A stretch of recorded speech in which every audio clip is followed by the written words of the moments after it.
Hello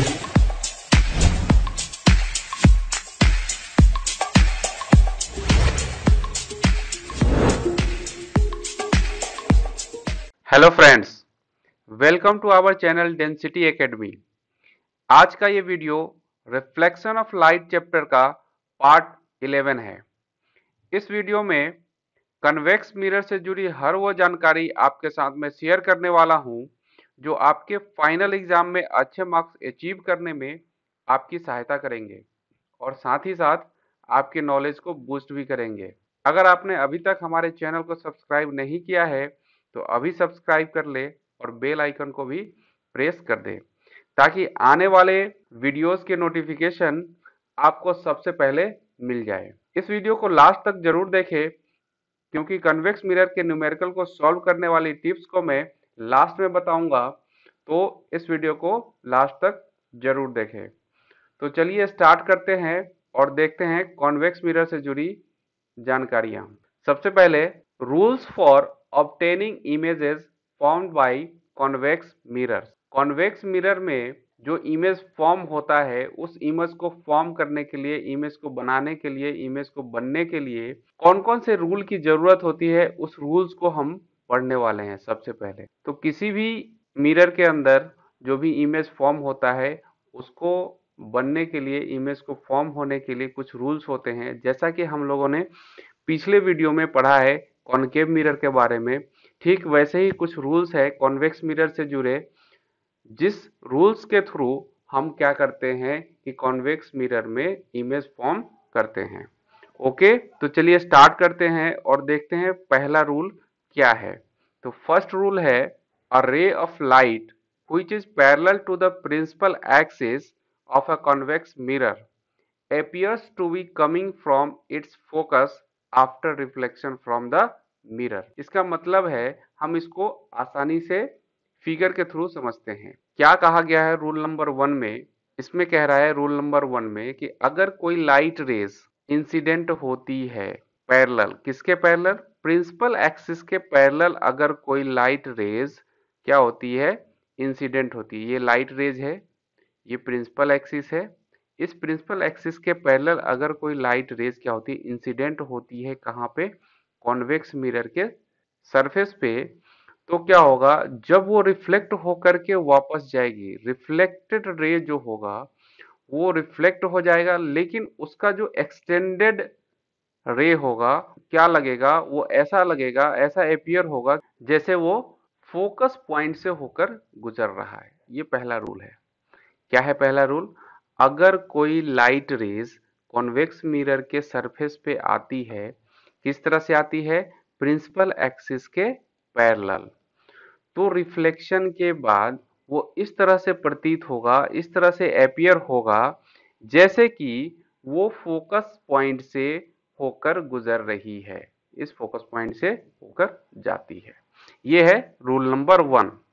अब बात करेंगे रूल नंबर 2 की। तो रूल नंबर 2 में है a ray of light going towards the centre of curvature of a convex mirror is reflected back along the same path. इसको हम लोग फिगर से समझते हैं कि अगर कोई लाइट रेज इस तरह से इंसिडेंट होता है कॉन्वेक्स मिरर में, जो कहाँ पे आती है? सेंटर ऑफ कर्वेचर पे इंसिडेंट होती है, तो रिफ्लेक्शन के बाद क्या होगा?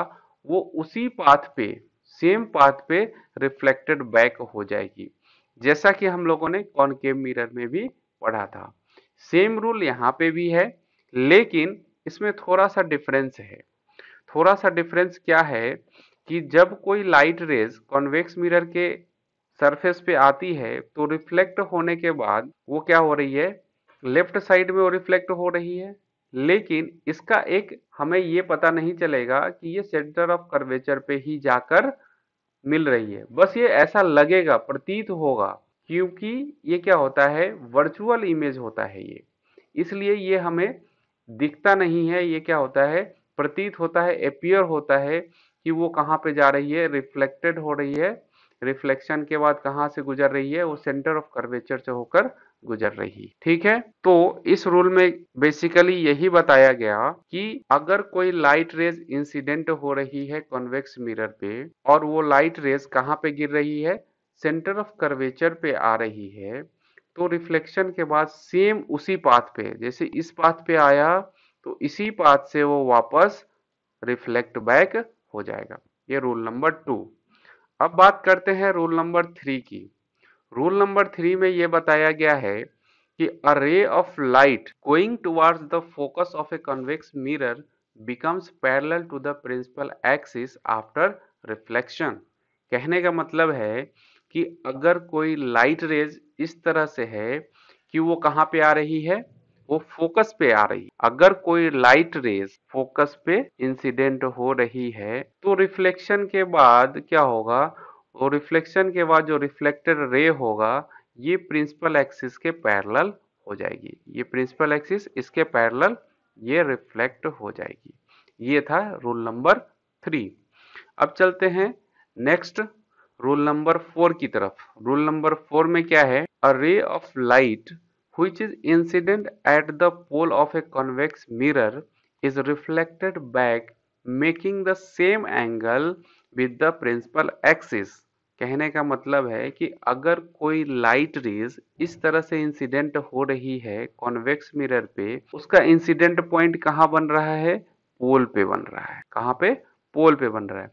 तो रिफ्लेक्शन के बाद वो पोल से रिफ्लेक्ट होगी, लेकिन इसमें मेन जो फैक्टर है वो है कि इंसिडेंट एंगल, यहाँ पे क्या है, इंसिडेंट एंगल प्रिंसिपल एक्सिस से जितना बनेगा, मान लिया कि ये आई डिग्री बन रहा है, तो रिफ्लेक्शन के बाद जो रिफ्लेक्टेड एंगल होगा प्रिंसिपल एक्सिस के साथ वो भी आई डिग्री ही बनेगा। सेम एंगल के साथ ये रिफ्लेक्ट हो जाएगा। ओके, ये कहा जा रहा है रूल नंबर 4 में। A ray of light which is incident at the pole of a convex mirror, convex mirror के पोल पे इंसिडेंट हो रही है तो वो रिफ्लेक्टेड बैक हो जाएगी making the same angle with the principal axis. Principal axis के साथ सेम एंगल बनाती हुई वो रिफ्लेक्ट हो जाएगी। ये है रूल नंबर 4। अभी तक हमने 4 रूल के बारे में बात की जो कि कॉन्वेक्स मिरर के अंदर इमेज फॉर्मेशन रूल को डिस्क्राइब कर रहा है। अब हम लोग बात करेंगे कि कॉन्वेक्स मिरर के अंदर कि कितने पोजीशंस होते हैं जहां पे हम ऑब्जेक्ट को रखेंगे और इमेज फॉर्म होगा। जैसा कि कॉनकेव मिरर में याद होगा आपको, हम लोगों ने पढ़ा था कि कॉनकेव मिरर के अंदर टोटल 6 पोजीशन पे ऑब्जेक्ट को रखने पे उसके इमेज डिफरेंट डिफरेंट पोजीशन पे बन रहे थे। तो यहाँ पे अब हम बात करेंगे कॉन्वेक्स मिरर की। कॉन्वेक्स मिरर में कहाँ कहाँ पे हम ऑब्जेक्ट रखें, तो चलिए स्टार्ट करते हैं और देखते हैं। There are two main positions of an object in the case of convex mirror. Convex mirror में सिर्फ 2 ही पोजीशन होते हैं जहां पे हम ऑब्जेक्ट को रख सकते हैं या फिर ऑब्जेक्ट को रखा जा सकता है। कॉन्वेक्स मिरर के अंदर 2 ही पोजीशंस हमें याद भी रखने हैं एग्जाम के लिए, तो ये थोड़ा सा इजी हो जाता है कॉनकेव मिरर की कंपैरिजन में। तो फर्स्ट है, कहां पे रखेंगे, पहला anywhere between the pole and infinity. कहीं पे भी पोल और इंफिनिटी के बीच में कहीं पे भी रखें तो उसका इमेज सेम टाइप का बनेगा, उसका नेचर सेम होगा। और नेक्स्ट है एट इंफिनिटी, दूसरा पोजीशन है इंफिनिटी पे रख। इन 2 पोजीशन को हमें पढ़ना है कॉन्वेक्स मिरर के केस में। तो चलिए इसको हम लोग थोड़ा और डिस्क्राइब करके पढ़ लेते हैं कि क्या होगा अगर कॉन्वेक्स मिरर में ऑब्जेक्ट कहीं पे भी रखा हो, पोल और इंफिनिटी के बीच में कहीं पे भी रखा हो, तो उसका इमेज कैसा बनेगा, वो बनेगा बिहाइंड द मिरर बनेगा, मिरर के पीछे बनेगा। और उसका नेचर क्या होगा, वर्चुअल होगा, इरेक्ट एंड स्मॉलर होगा। स्मॉलर किससे होगा, स्मॉलर देन द ऑब्जेक्ट होगा, जिसको हम लोग डिमिनिश्ड भी कहते हैं। तो किसी भी कंडीशन में कहीं पे भी रखा हो object anywhere between the pole and infinity, तो क्या होगा, वर्चुअल, इरेक्ट एंड स्मॉलर बनेगा। इस चीज को हम लोग फिगर से भी देखने वाले हैं नेक्स्ट स्लाइड में, तो चलिए उसको हम लोग डिस्क्राइब कर लेते हैं। Formation of image by A convex mirror. अभी हमने बताया कि जब भी कॉन्वेक्स मिरर में ऑब्जेक्ट रखा जाएगा कहीं पे भी पोल एंड इंफिनिटी के बीच में in front of the convex mirror, तो इमेज कैसा बनेगा, तो उसको हम लोग इस फिगर के थ्रू डिस्क्राइब कर लेते हैं, डिस्कस कर लेते हैं। ये कॉन्वेक्स मिरर है, ये प्रिंसिपल एक्सिस है जैसा कि आप लोग जानते हैं। इसमें ए बी एक ऑब्जेक्ट है जिसको कॉन्वेक्स मिरर के सामने रखा गया है। ये ऑब्जेक्ट है ए बी, इसको कॉन्वेक्स मिरर के सामने रखा। तो इसका इमेज फॉर्मेशन कैसा हो रहा है, एक लाइट रेज, एक रे जा रहा है पैरेलल, प्रिंसिपल एक्सिस के पैरेलल जा रहा है, तो रिफ्लेक्शन के बाद रिफ्लेक्ट बैक होगा, लेकिन उसका जो रे होगा जब इसको हम एक्सटेंड करेंगे तो कहाँ पे जाएगा, वो फोकस पॉइंट से होकर जाएगा। और दूसरा रे इस तरह से जाएगा कि वो कहाँ पे जाएगा, वो सेंटर ऑफ कर्वेचर से होता हुआ पास करेगा। तो ये दोनों लाइन जहाँ पे क्रॉस करेगी जिस पॉइंट पे, तो यहाँ पे हमारा क्या होगा, इमेज फॉर्मेशन होगा। तो इसमें किस तरह का इमेज फॉर्मेशन हो रहा है, कॉन्वेक्स मिरर के बिहाइंड, तो behind the mirror, between the pole and focus, between the pole and focus, pole and focus के बीच में ये ऑब्जेक्ट का इमेज, इस ऑब्जेक्ट का इमेज यहाँ पे बन रहा है। कैसा बन रहा है, तो ये बन रहा है वर्चुअल बन रहा है, ओके, क्योंकि ये दोनों लाइन का क्रॉस है, जो दोनों लाइन इंटरसेक्ट कर रही है, वो कैसे लाइन में कर रही है, ये एक्सटेंडेड लाइन में हो रही है, डॉटेड लाइन में हो रही है। तो डॉटेड लाइन में हम लोग किसको दिखाते हैं, वर्चुअल इमेज को हम लोग शो करते हैं। और कैसा है, ये इरेक्ट है, ये इरेक्ट है, और ऑब्जेक्ट से छोटा है तो डिमिनिश्ड है, smaller than the object.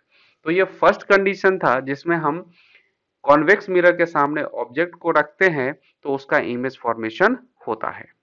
Okay, चलते हैं अब नेक्स्ट कंडीशन की तरफ। जब हम लोग ऑब्जेक्ट को कहां पे रखेंगे, कॉन्वेक्स मिरर के सामने इन्फिनिटी पे होगा, जब ऑब्जेक्ट कहां पे होगा, इन्फिनिटी पे होगा, तब उसका इमेज कैसा बनेगा, उसका इमेज कुछ इस टाइप से बनेगा। इसमें क्या है, ऑब्जेक्ट कहां पे है हमें पता नहीं, कहीं पे भी होगा, इन्फिनिटी पे होगा कहीं पे। तो इस पे क्या है, दो लाइट रेज आएंगी पैरेलल, एक ये आया, एक तो एक ये जो लाइट रेज आएगा रिफ्लेक्ट बैक होगा, रिफ्लेक्शन के बाद ये इसको हम क्या करेंगे, एक्सटेंड करेंगे डॉटेड लाइन से। फिर दूसरा लाइट रेज जो आएगा वो आएगा पोल से होते हुए, पोल से जब वो रिफ्लेक्ट बैक होगा सेम एंगल बनाता हुआ रिफ्लेक्ट बैक होगा। और इसका जो रिफ्लेक्शन वाला लाइट है इसको जब हम लोग एक्सटेंड करते हैं डॉटेड लाइन में, तो ये कहीं एक जगह पे जाके क्रॉस करेगा, इंटरसेक्ट करेगा, वहीं पे इसका क्या होगा, इमेज फॉर्म होगा। और ये पॉइंट कौन सा होगा, ये होगा फोकस पॉइंट होगा। क्या होगा, ये फोकस पॉइंट होगा। तो जब भी ऑब्जेक्ट इन्फिनिटी पे रखा जाएगा कॉन्वेक्स मिरर में, तो उसका इमेज कहाँ बनेगा, बिहाइंड द मिरर तो होगा ही होगा, लेकिन कहाँ पे होगा, वो होगा फोकस पे, एट फोकस होगा। कैसा होगा, वर्चुअल होगा, इरेक्ट होगा, और हाईली डिमिनिश्ड होगा, मतलब बहुत ही छोटा होगा, smaller than the object, like point size. Okay, तो ये तो था image formation by convex mirror. अगर आपको ये वीडियो समझ में आ रहा है तो इस वीडियो को लाइक करें और अपने फ्रेंड्स के साथ शेयर करें। ओके, अब चलते हैं नेक्स्ट टॉपिक की तरफ। तो नेक्स्ट टॉपिक क्या है, uses of convex mirror. Convex mirror का यूज हम लोग कहाँ कहाँ पे करते हैं अपने डेली लाइफ में, उसको हम लोग देख लेते हैं। तो सबसे पहला यूज है, convex mirrors are used as rear view mirrors. किसी भी गाड़ी में, चाहे कार हो, ट्रक हो, बसेस हो, आपने देखा होगा उसको साइड मिरर भी कहते हैं, और या फिर बैक साइड व्यू को देखने के लिए हम उसका यूज करते हैं, वो होता है कॉन्वेक्स मिरर होता है। इस रियर व्यू मिरर को हम लोग ड्राइविंग मिरर या फिर साइड व्यू मिरर या फिर विंग मिरर भी कहते हैं। विंग मिरर हो, साइड व्यू मिरर हो, या फिर ड्राइविंग मिरर भी इसको कहते हैं। ये किसी भी व्हीकल के अंदर लगाया जाता है side view, back side view को देखने के लिए। जैसा कि इस फोटो में दिख रहा है, बैक साइड व्यू को देखने के लिए हम इसमें इस कॉन्वेक्स मिरर का यूज करते हैं। और नेक्स्ट यूज क्या है, नेक्स्ट यूज है, इसको हम लोग एक बड़ा सा कॉन्वेक्स मिरर यूज करते हैं शॉप के अंदर, शॉप सिक्योरिटी के लिए, जैसा कि इस फिगर में दिखाया गया है। ओके, तो ये तो है यूज ऑफ कॉन्वेक्स मिरर जो कि आपको याद रखना है। अब चलते हैं हम लोग नेक्स्ट टॉपिक की तरफ। नेक्स्ट है numerical problems based on convex mirrors. Convex mirror से जुड़े न्यूमेरिकल प्रॉब्लम को किस तरह से हम लोग सॉल्व करेंगे, उस न्यूमेरिकल को सॉल्व करने के लिए क्या क्या चीजें हमें याद रखनी है, उस चीजों को हम लोग एक बार डिस्कस कर लेते हैं। तो सबसे पहले है मिरर फॉर्मूला। मिरर फॉर्मूला वही फॉर्मूला हम यूज करेंगे जो कॉनकेव मिरर में यूज करते आए हैं। सेम होगा वही फॉर्मूला, मिरर फॉर्मूला। वो कौन सा था? 1/v plus 1/u equals to 1/f, जिसमें 1/v में v क्या था? Image distance. ऑब्जेक्ट डिस्टेंस को हम लोग u से डिनोट कर रहे थे, और f क्या था? Focal length. तो सेम मिरर फॉर्मूला हम कॉन्वेक्स मिरर में भी अप्लाई करेंगे। नेक्स्ट है इमेज डिस्टेंस को, जो भी कॉन्वेक्स मिरर है उसके न्यूमेरिकल में कभी भी इमेज डिस्टेंस की बात होगी तो इमेज डिस्टेंस को हम क्या लेंगे? इमेज डिस्टेंस को हम हमेशा पॉजिटिव लेंगे। ये याद रखने वाली बात है, और ये आपको न्यूमेरिकल बनाने के लिए बहुत बहुत बहुत ज्यादा इंपॉर्टेंट। इसी टिप्स के बारे में मैं बात कर रहा था वीडियो के स्टार्टिंग में। इमेज डिस्टेंस को हम क्या रखेंगे? पॉजिटिव लेंगे हमेशा, इसमें कॉन्वेक्स मिरर के अंदर। दूसरा है फोकल लेंथ को भी हम लोग पॉजिटिव लेते हैं। कॉन्वेक्स मिरर के अंदर क्या लेंगे? फोकल लेंथ को भी पॉजिटिव लेंगे, इमेज डिस्टेंस को भी हम पॉजिटिव लेंगे। ठीक है। नेक्स्ट है मैग्निफिकेशन। जब हमें मैग्निफिकेशन निकालना हो कॉन्वेक्स मिरर के न्यूमेरिकल में, तो यहाँ पे भी जो फॉर्मूला हम कॉनकेव मिरर में यूज कर रहे थे, सेम फॉर्मूला यहाँ पे भी यूज होगा, जो क्या था? m इक्वल्स टू h2/h1, जहां पे h2 क्या था? h2 था हमारा इमेज हाइट, और h1 था ऑब्जेक्ट हाइट। और दूसरा एक और फॉर्मूला था जो डिस्टेंस से जुड़ा हुआ था, वो था m equals to minus v/u। जैसा कि आप जानते हैं, अभी मैंने यहाँ पे डिस्कस भी किया है, v क्या है? इमेज डिस्टेंस है, और u क्या है? Object distance. अब यहाँ पे m की वैल्यू, मैग्निफिकेशन की दो वैल्यू निकल के आई, h2/h1 और माइनस v/u। जब इन दोनों को हम इक्वेट करेंगे तो हमारे पास एक नया रिलेशन बन के आएगा, जो कि होगा ये। इस फॉर्मूला को भी हमने बहुत बार यूज किया था न्यूमेरिकल बनाने के लिए। कौन से? कॉनकेव मिरर वाले न्यूमेरिकल में बहुत बार ये फॉर्मूला यूज हुआ है। तो सेम फॉर्मूला यहाँ पे भी यूज करना है कॉन्वेक्स मिरर में भी, जो कि है h2/h1 equals to minus v/u। तो फॉर्मूला हमें सेम याद रखना है, बस कुछ टिप्स हैं जो डिस्टेंस से रिलेटेड है उसको हमें याद रखना है। जैसे कि इमेज डिस्टेंस को पॉजिटिव लेंगे कॉन्वेक्स मिरर में, और फोकल लेंथ को भी पॉजिटिव लेंगे कॉन्वेक्स मिरर में। ठीक है। और ऑब्जेक्ट को क्या लेंगे? ऑब्जेक्ट हमेशा निगेटिव में होगा। ओके। तो अगला वीडियो जो आने वाला है, वो अगला वीडियो होगा न्यूमेरिकल बेस्ड। मतलब अगले वीडियो में हम कॉन्वेक्स मिरर से जुड़े न्यूमेरिकल को सॉल्व करेंगे, और आपको प्रैक्टिकली समझाएंगे कि किस तरह से न्यूमेरिकल को सॉल्व किया जाता है। तो अगला वीडियो बहुत ही जल्द आने वाला है, तो उस वीडियो को देखने के लिए आप जल्द से जल्द हमारे चैनल डेंसिटी एकेडमी को सब्सक्राइब कर दें, और इस वीडियो को लाइक कर दें, और अपने दोस्तों के साथ शेयर जरूर करें। Thanks for watching this video.